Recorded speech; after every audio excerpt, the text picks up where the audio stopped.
When the end, WO destroys you. Anything less would be civilized.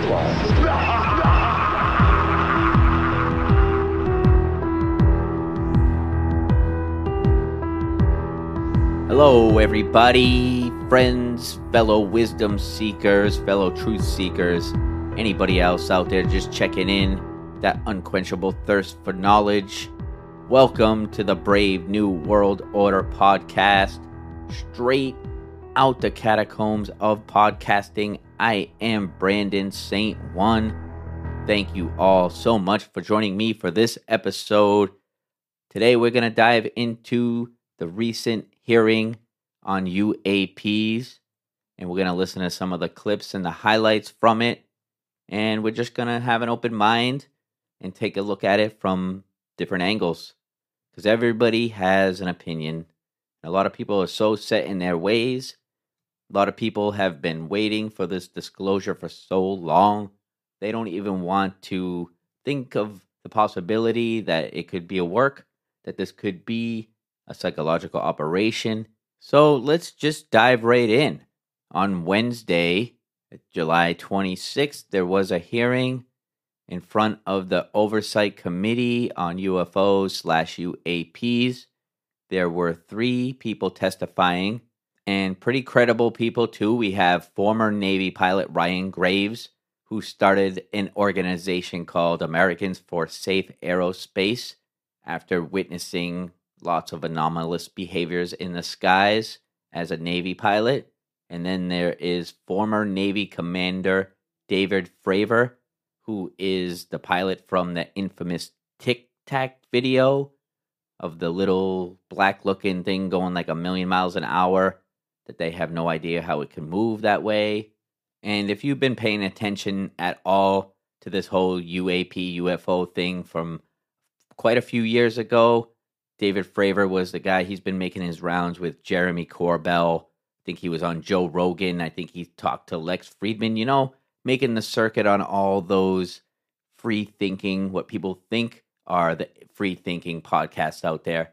All the big podcasts that everybody thinks are these deep intellectuals. David Fravor was making his rounds on that circuit. And then the third guy there was David Grush. If you've been listening to my previous episodes covering all of this, he is the whistleblower, and he was on News Nation talking about lots of crazy stuff, and he was definitely the most fascinating part of this whole hearing. So we're going to listen to what he had to say. I got a couple clips here for you all, so check this out. We're going to dive right in. We're not fucking around here. Has the U.S. government become aware of actual evidence of extraterrestrial, otherwise unexplained forms of intelligence? And if so, when do you think this first occurred? I like to use the term non-human. I don't like to denote origin. Keeps the aperture open, both scientifically. Right. Certainly, like I've discussed publicly previously, 1930s. Do you believe that our government is in possession of UAPs? Absolutely, based on interviewing over 40 witnesses over 4 years. And where? I know the exact locations, and those locations were provided to the Inspector General, and some of which to the intelligence committees. I actually had the people with the firsthand knowledge provide a protected disclosure to the Inspector General. Mr. Grush, as a result of your previous government work, have you met with people with direct knowledge or have direct knowledge yourself of non-human origin craft? Yes, I personally interviewed those individuals. Mr. Grush, are you aware, do you have direct knowledge, or have you talked to people with direct knowledge that there are satellite imagery of these events? That was one of my primary tasks at NGA, since we process, exploit, and disseminate that kind of information. I've seen multiple cases, some of which, to my understanding, and of course I left NGA in April, so that's my information cutoff date. But I personally reviewed both what we call overhead collection and from other strategic and tactical platforms that I could not even explain prosaically. And I have a degree in physics, by the way, as well. Do you have direct knowledge, or you had spoken to people with direct knowledge that this imagery applies to crash sites, crash imagery? I can't discuss that in an open session. Okay. Has any of the activity been aggressive, been hostile in your reports? I know of multiple colleagues of mine that got physically injured, and the activity. And I got by UAPs or by people within the federal government? Both. Okay, yeah. So there has been activity by alien or non-human technology and or beings that has caused harm to humans. I can't get into the specifics in an open environment, but at least the activity that I personally witnessed, and I have to be very careful here because they tell you never to acknowledge tradecraft, right? So what I personally witnessed, myself and my wife, was very disturbing. You've stated that the government is in possession of potentially non-human spacecraft. Based on your experience and extensive conversations with experts, do you believe our government has made contact with intelligent extraterrestrials? Something I can't discuss in public setting. Okay, I can't ask when you think this occurred. If you believe we have crashed craft, stated earlier, do we have the bodies of the pilots who piloted this craft? As I've stated publicly already in my News Nation interview, biologics came with some of these recoveries, yeah. Were they, I guess, human or non-human biologics? Non-human, and that was the assessment of people with direct knowledge on the program I talked to that are currently still on the program. Mr. Grush, I might have asked this before, but I want to make sure. Do you have any personal knowledge of someone who's possibly been injured working on legacy UAP reverse engineering? Yes. Okay. How are they injured? I can't get into specifics, but you could imagine assessing an unknown unknown. There's a lot of potentialities you can't fully prepare for. Mr. Grush, why is it that you refer to the phenomenon as non-human intelligence? Why deviate from the basis of extraterrestrial life? I think the phenomenon is very complex, and I like to leave an open mind analytically. So, and you may or may not be able to answer my last question, and maybe we get into a skiff at the next hearing that we have, but who in the government, either what agency, sub-agency, what contractors, who should be called into the next hearing about UAPs, either in a public setting or even in a private setting? And you probably can't name names, but what agencies or organizations, contractors, et cetera, do we need to call in to get these questions answered, whether it's about funding, what programs are happening, and what's out there? I can give you a specific cooperative and hostile witness list of specific individuals that were in those. And how soon can we get that list? I'm happy to provide that to you after the hearing. Super. Thank you. And I yield back. Have you faced any retaliation or reprisals for any of your testimony or anything on these lines? Yeah, I have to be careful what I say in detail because there is an open whistleblower reprisal investigation on my behalf, and I don't want to compromise that investigation by providing anything that may help provide somebody information. But it was very brutal and very unfortunate, some of the tactics they used to hurt me both professionally and personally, to be quite frank. Yeah. So do you have any personal knowledge of people who have been harmed or injured in efforts to cover up or conceal these extraterrestrial technology? Yes. Personally. Have anyone been murdered that you would that you know of or have heard of, I guess? I have to be careful asking that question. I directed people with that knowledge to the appropriate authorities. Mr. Grush, what about you? What was your experience after you came forward? Well, it's only been about 2 months or so I guess my experience has been overwhelming support from former colleagues of mine that have privately messaged me, and I do appreciate that. But I do have knowledge of active planned reprisal activity against myself and other colleagues, and it's very, very upsetting to me. Coming from where? Certain senior leadership at previous agencies I was associated with.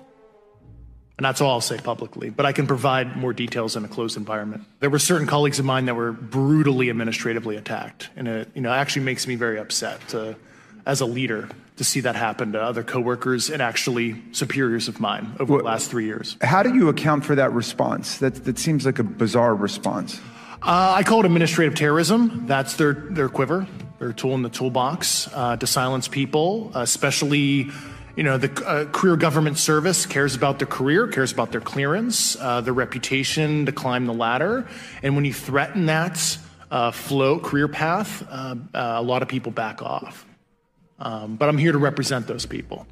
In the last couple of years, have you had incidences that have caused you to be in fear for your life for addressing these issues? Yes, personally. That is David Grush testifying at the UAP hearing just the other day, saying lots of wild, interesting stuff. And he definitely seemed like he was holding back. Obviously, there's probably a lot of things that he can't just say. He's under investigation. There's retaliation. He seems like an interesting character. Out of the 3 people that testified, his energy definitely seemed a little off.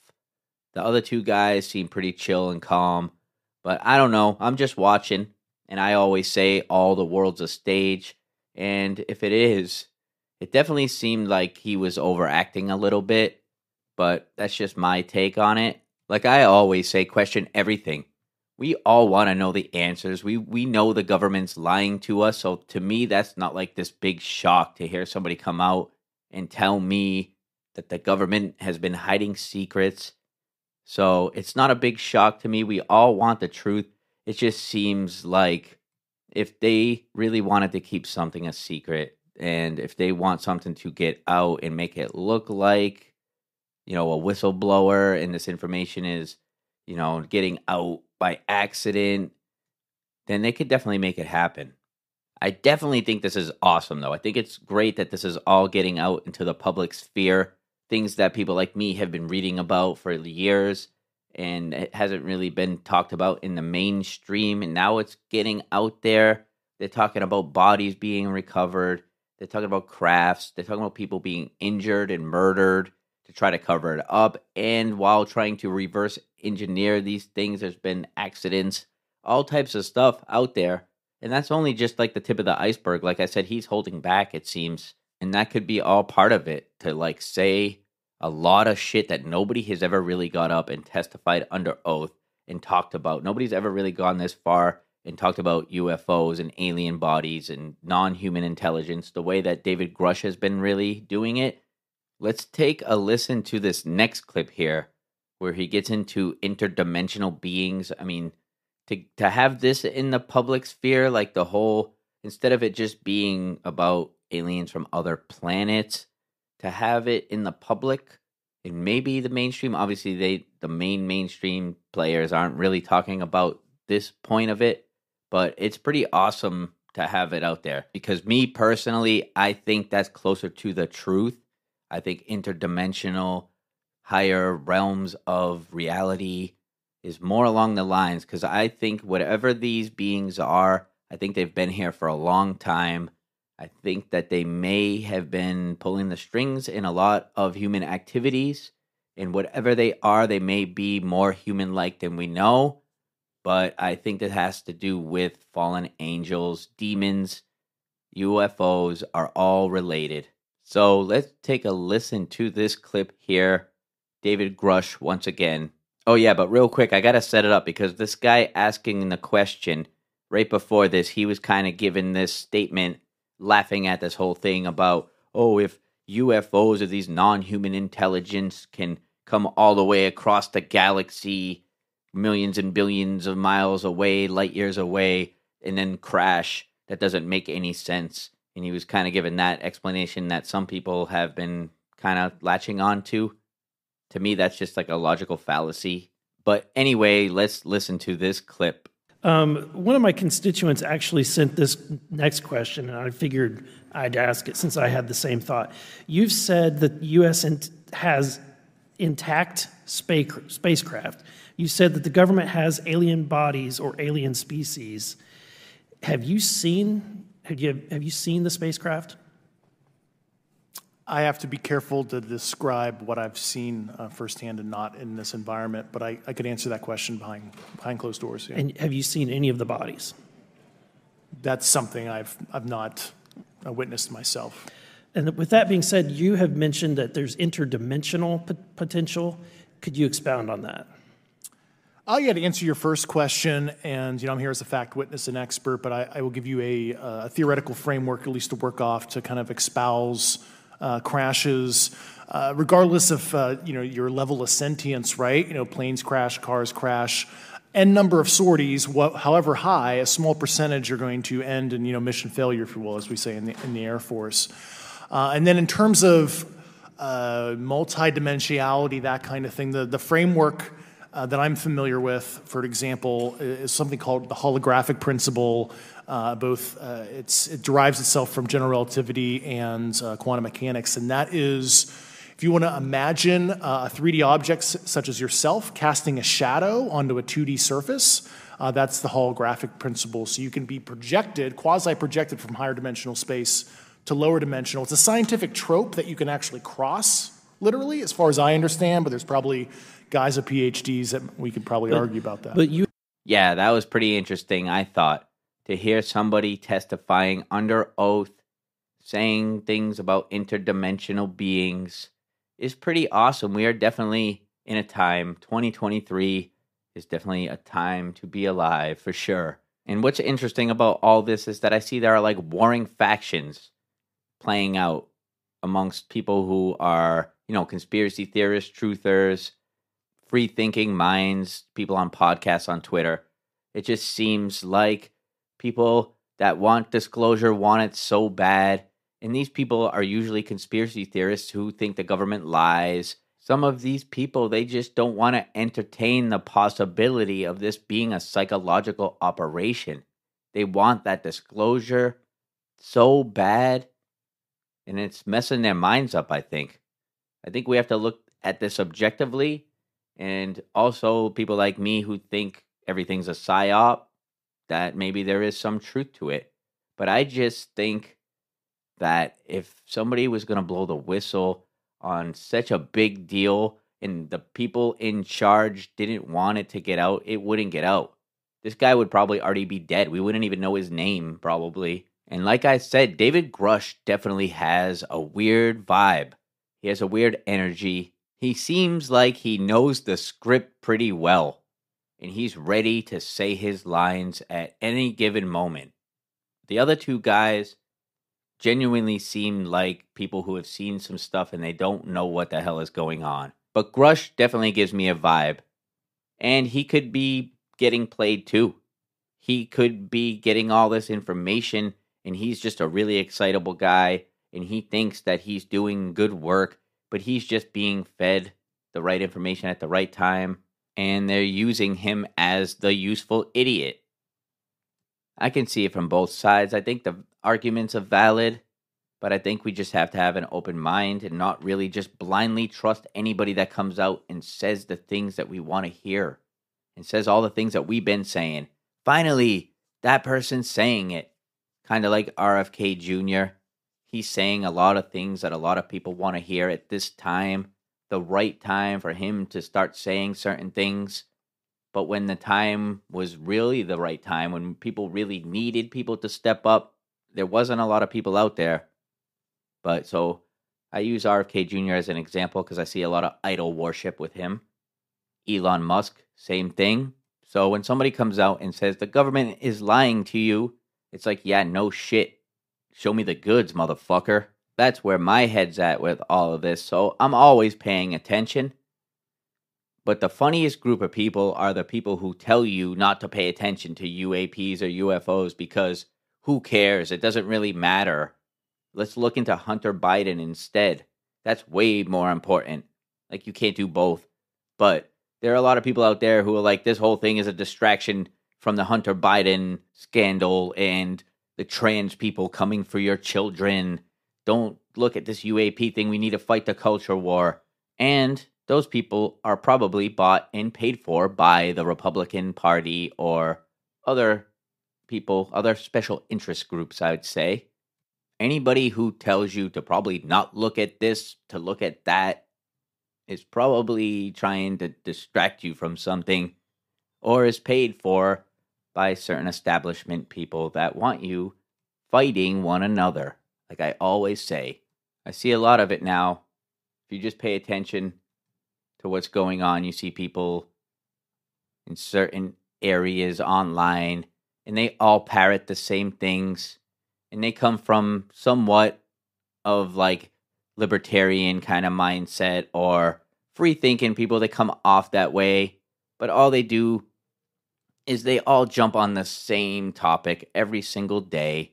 They all have their own version of it, and a lot of these people come off as being independent, but I think that is a sleight of hand because they're all doing the current thing. They're all on that current thing. And either they're just grifting and they're not even worth listening to because they're not even going to give you a real insightful, thoughtful idea. They're just going to parrot the current thing. I see it on YouTube. I see it on Twitter. All these blue checkies all saying the same shit. All have a subscriber paywall. A lot of them now, they say, oh, I got breaking news of all this high-level corruption. Everybody's involved. Subscribe to my Twitter to get all the names and the goods. It's all bullshit.